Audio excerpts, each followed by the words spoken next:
大家好，呢度後邊就係著名嘅華倫西亞大教堂啦。基督徒嘅心目中咧就有好多有幾個聖地嘅，以色列係其中一個啦。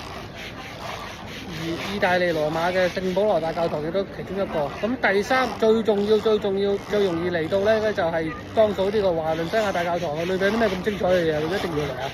除咗裏邊有好多呢個基督教嘅重要紀念之外嘅地方要睇之外咧，就係聖杯啦。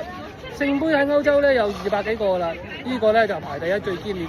教皇咧都要嚟呢度參拜一下㗎，嚟華倫西亞大教堂都要紀念㗎。傳說咧就係當時第一任教皇聖保羅就喺耶路撒冷帶咗呢一個聖杯去羅馬。